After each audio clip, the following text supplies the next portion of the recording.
coaches in general, because even though we're living in a society with a whole bunch of internet access and many avenues to meet new people, it seems like there's lots of issues coming up with people finding romantic partners.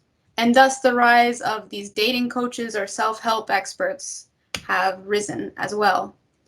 So for this topic, I really want to talk about why coaches seem to be filling this need for dating as well as self-help. Also, if these dating coaches are really helpful in what they say they're wanting to do, and are there any drawbacks or positives that come from this culture of dating coaches? So maybe to start the conversation, I'd kind of want to talk about the different types of dating coaches we've seen, mostly on YouTube, right? So for me, I've noticed that there's like two main categories, right? The one I call is like the keep calm and don't be weird category. Very general, very like, this is how you interact with people, you robot. And then the second kind is the gender to the extreme, where it seems like this over-exaggeration of masculine versus feminine attributes. So starting there, do you kind of agree with that assessment? I think that's a very good way to put it. You do have those who are kind of wanting to bring out the best in your character, so to speak. You have those who are constantly trying to, and then you do have, like you said, the two camps, the masculine versus the feminine. So yeah, I would definitely agree with that. It sounds accurate to me. I like the gender ones to be more specific. So actually, that's where I wanted to kind of go with this. For you, who do you tend to watch on YouTube as far as like dating coaches? And do you think they're more geared towards women or men in their dating advice? So my favorite for right now, you probably know I spoke of her before. Her name is Shira71. I think it's probably just Shira7 now because she's changed her YouTube name. But she's my favorite because she advocates for women.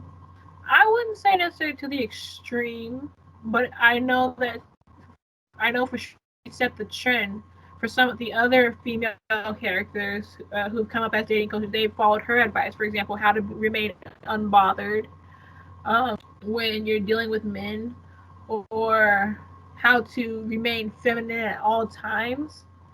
She very relaxedly advocates for the females, and whenever men come to her page, she clowns on them, so to speak, but she does it in a way that makes them want to change their tune. At least most of them. She's made friends out of enemies. I'll put it that way. Oh, I mean, sorry. I was like wondering, did I cut out? Did I? Yeah, but no, you're fine. And I've only seen brief bits of Shira7, what you've shown me. So for me, I think for the gender extreme side of dating coaches, I've noticed that I watch more of male dating coaches than female dating coaches. So for example, recently the rise of Fresh and Fit, but I guess they got a scandal going on, so maybe not so much now, the rise of Fresh and Fit. But for those types of dating coaches, I sometimes worry, right, that sure, they help a lot more with improving oneself instead of just focusing on getting a person. So for example, a lot of the times with male dating coaches, they'll say, you need to improve yourself, you need to be confident in yourself, etc., etc. And it sounds like for Shira7, it's also to be confident in oneself, know one's boundaries, so on and so forth. But do you ever find that the extremeness of gender expectations is limiting in one's ability to find a partner? I would say yes, because I know I struggle with it on my own. I Mhm. strive to be ultra feminine, but it doesn't resonate with me like when I was a little girl. I think it resonated more. I wanted to wear makeup and wigs. Well, not wigs. I was too little for that. I wanted to wear makeup and nice clothing, all that pretty stuff that girls do. I wanted to paint my nails, but I wasn't allowed to do that at all. So I think in a way it's kind of been discarded from me. I still strive for it, but I realize now as an adult how hard it is to maintain all of these feminine things, such as your appearance, for example. Um, so I want to be feminine, but I find that my masculinity kind of takes over when I least expect it, so to speak. Like, I like to wear tennis shoes. Sheer 7 says, never wear tennis shoes. Unless you're going to the gym, never wear tennis shoes. Always wear high heels. And if you can't wear high heels, wear the chunky heels. So I do that. And I'm like, am I feminine now, mama? Am I feminine now? Pretty now. Exactly. So I feel like it can be detrimental because I can't keep up that facade for someone who might actually like it. If there's a man out there who wants his woman, because they do exist. I've seen some of them. They want their women to be ultra feminine. There's a woman for that. And she can. The thing is, she can also afford to get her hair done. So I can't do that. It can cost up to thousands of dollars for certain things you do to your hair, for example. I don't have that money, and I don't want to choose between rent or, looking nice. That's not how I want to live. So I tell myself when I get to a certain income level one day, I will do all that stuff, but I can't right now. So I'm going on a tangent into something else. But to answer your question, yes, I think it's difficult to be extremely in one gender category. I don't think it's realistic. I'll put it that way. Yeah, and I think we can agree on that it's not realistic, right?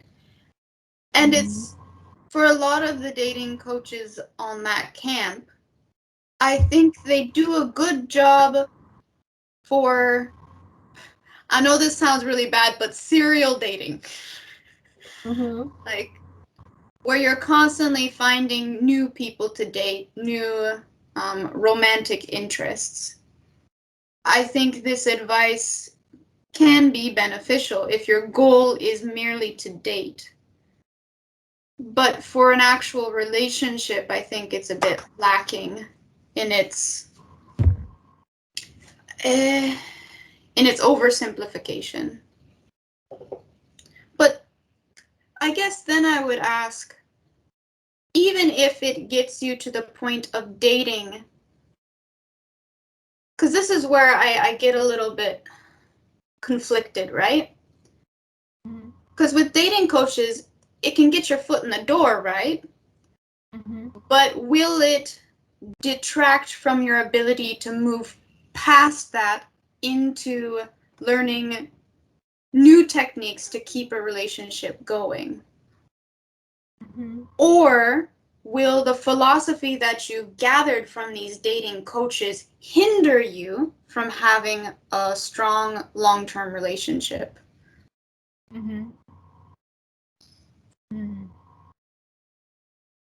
So, like, for example, I'm sorry, Fresh and Fit, I'm gonna put you on blast. Fresh and Fit. They talk about how you want to set boundaries for yourself in wanting to find a person that is interested in you romantically. So cutting off women that seem to be only interested in you for your clout or whatever, and only if they seem interested genuinely, most likely sexually in this case, right? To continue forward. But ultimately, that is only satisfying for the dating portion, or I guess in this case, sexual portion of a meeting. But that type of philosophy isn't going to work in a long-term relationship. Like, if you have a relationship with somebody and you're like, you're not interested because you don't have sex anymore with me, there's like a myriad of reasons why someone would not want to have sex, right? Yep. We're at the 10-minute mark, not to cut Okay. you off. Mm-hmm. But I do want to say, if you're watching and you liking what you're hearing, please like, comment, share, and subscribe. So back to this. Back to M. Yeah. Well, Okay. more like back to you, because it was like in balls in your court sort of thing. Okay. So back to V. Mm-hmm. I would say, let's see. So you're talking about boundaries and trying to keep certain boundaries up for certain types of relationships. That I actually think can be beneficial, depending on what your boundaries are, because you have to know yourself and you have to know what you will and will not allow in your relationships. Now, should they be extreme? I shouldn't say extreme, but I think that they should be few, so that you're not like putting this impossible, like those laser things in those rooms where they have you go under and over the lasers trying to get to the prize.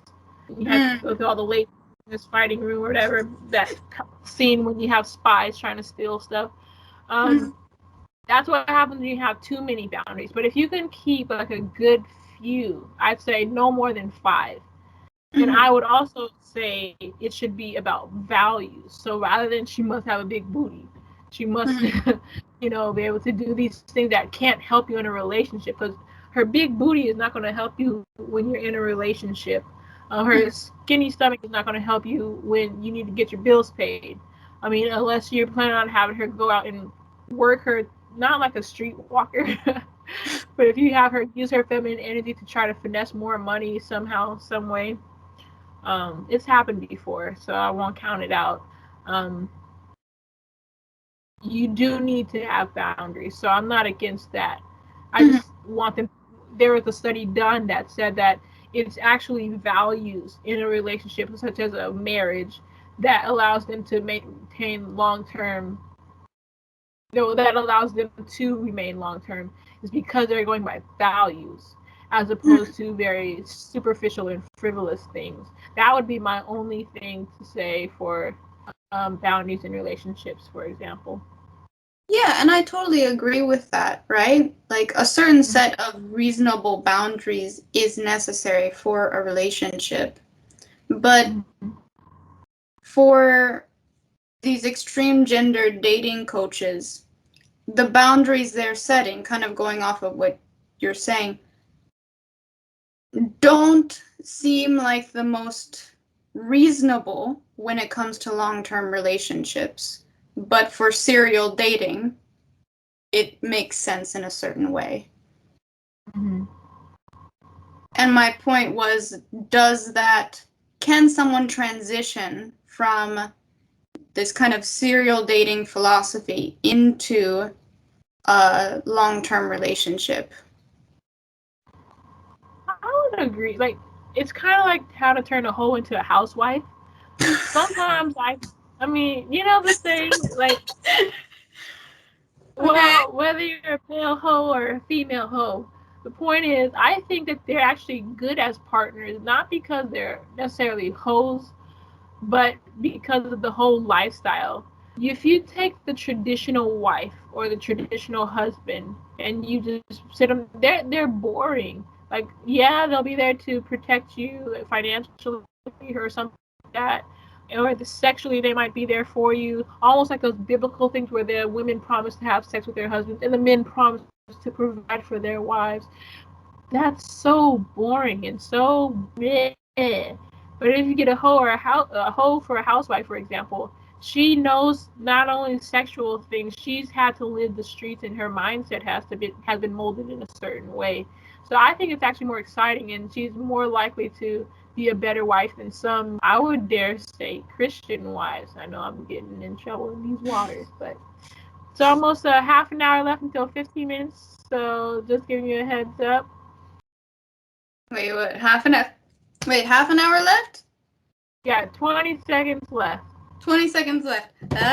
Okay. So I think to the other side, though, the general dating, right? I would argue that in some cases it's just as lacking and that it's very general and will usually not give you any specific information on how to interact with said woman or man, right?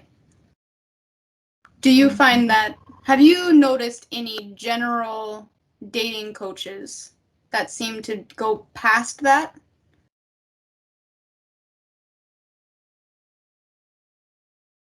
I only know one general dating coach, maybe two.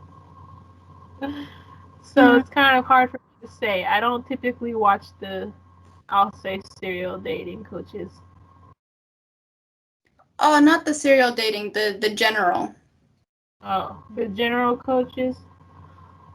Can you rephrase your question? So we had talked about the extreme gender coaches that encourage serial dating. Okay. But now I'm kind of trying to flip towards the more general dating where it's like, this is how you human correctly. Like, do you think that they can be helpful to the same extent of cultural values, right? Mm-hmm.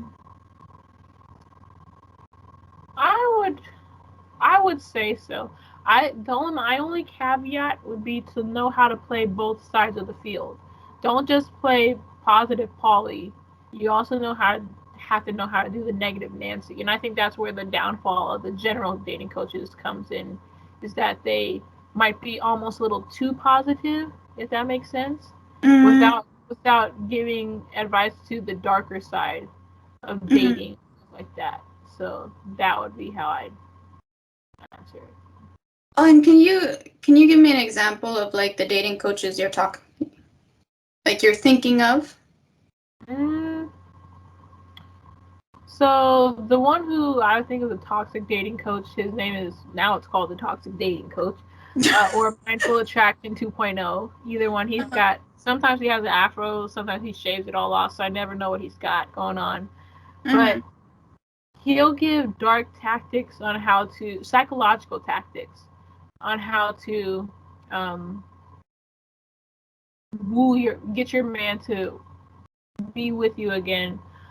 For example, causing space in between, intentionally causing space in the relationship by doing something such as ignoring his kiss when he comes for you. Make it playful, like, not today. So it makes him be like, well, why can I get a kiss? You got to go to work. So he leaves and goes to work without getting a kiss today. So you think of a relationship that goes on a year, 6 months, 50 years, you have to spice it up, because if there's one thing that's true, variety, life is the variety is the spice of life. There we go. There we go. Variety is the spice of life. And most men, and it's not only men, but most men oftentimes cheat, not because they don't love their wives, it's because they want something new and interesting and entertaining. They want to chase again. So if you intentionally create opportunities for chasing, such as the no kiss today, you it's a dark tactic, and you do it because you love it and you want the relationship to work out. But see, doesn't that play into more of like the gender to the extreme? Well, it's not necessarily a feminine trait to ignore a kiss. That's a playful tactic. Men can do the same thing. He actually has two channels. He does one channel for men, where he teaches men how to pick up women, and he does the same thing for women. He teaches them how to pick up men. So he actually plays both sides. But it's still playing into the idea of like an idea of how men interact and how they want to be romantically pursued and vice versa. Whereas I would say, for example, when I think of general, and this is my ideal, right, is like Sham Booty. She doesn't necessarily focus on what will attract certain genders, but primarily studies that she has read or listened to to attract a person. Mm-hmm. That's kind of what I would argue that she also has her own way of making things a little dark as well, though. I don't have a specific example in mind, but her whole aura and energy is about dark stuff, and not in a bad way. Like, I don't mean dark in a bad way, but just like not this bubblegum poppy thing. Like, I think of Matthew Hussey, he's a little bubblegum-ish. Or another guy, I want to say his name is Brian, but I think I'm way off. Some Australian guy. He's buff, he's Australian. He's very bubble poppy. There are I could name a few. I can't name them now, obviously, but there are some bubblegum poppy dating coaches, and I would argue that Shan Boody is not one of them. She, again, well, even probably because she plays both sides, she kind of has a dark way to her. I guess this is where I need to be a little bit more clear with my separation, right? When I say the general don't be a robot, it's just the opposite of the gender to the extreme. So not focusing on gender as your primary reason for interaction and behaving. So the don't be a robot, become side of coaches is merely just focusing on social dynamics between people, right?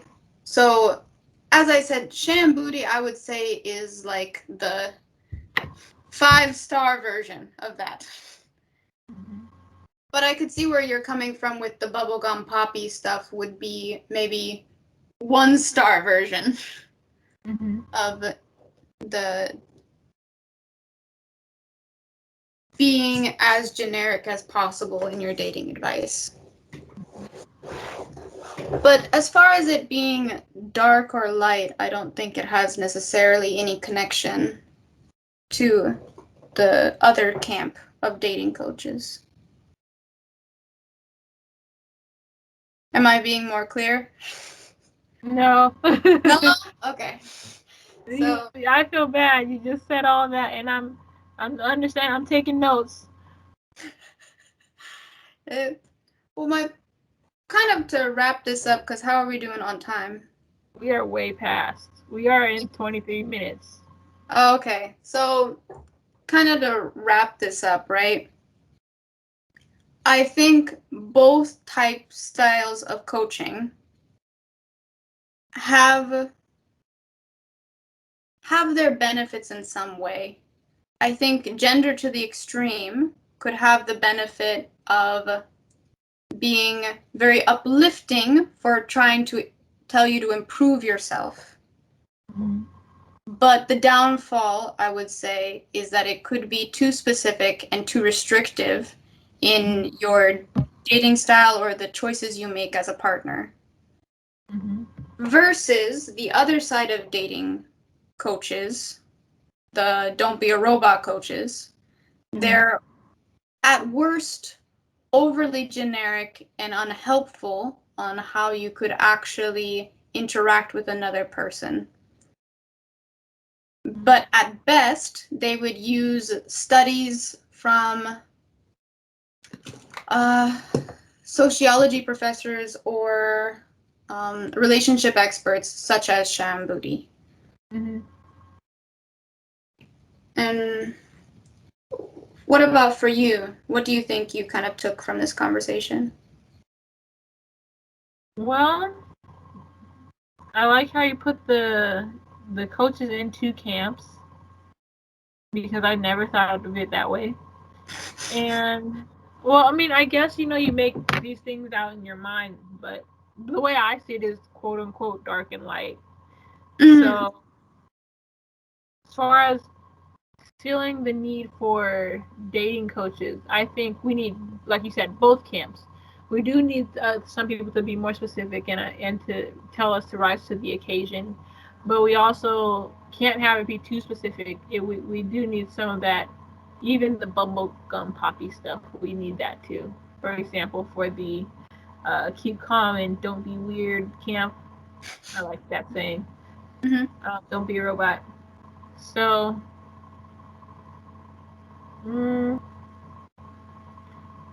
I think that's about all I got from it, because it's kind of hard to do in such a short amount of time with such few points. So I can't Right. fault myself for it. But yeah, I also learned that we are now almost 26 minutes in. So I'll make this first one be a freebie, and then the next one we have to try to keep it shorter, for editing purposes. But otherwise, I think this was an interesting topic. I feel bad that I couldn't articulate my thoughts, because I feel like my head is empty, like it goes in one ear and out the other, and I'll hear it and I'll have a thought and I'm like, no, it's like, I get you. Like the whole time I was trying to listen to your comebacks, and I was like, keep in mind what you're going to say, but also keep in mind what is going to say, and also keep in mind of time. Where are you going with? I mean, where are you going with this, M? We got lots of beeps. So I know I got you. I think, this should be our freebie. We were stressed. We were not comfortable. We now know what this entails. But anyway, thank you for joining me on this topic adventure. Oh, of course. Thank you for having me here too. And to our audience out there that's listening to us and you stayed till the end, we really appreciate you. Again, don't forget to like, comment, share, and subscribe, and let us know what your thoughts are in the comment section. Anything else, Tim? Yeah, I want to hear your comments. All right, I need input. Okay. All right, are we done? Yep, we're done. Okay, we're done.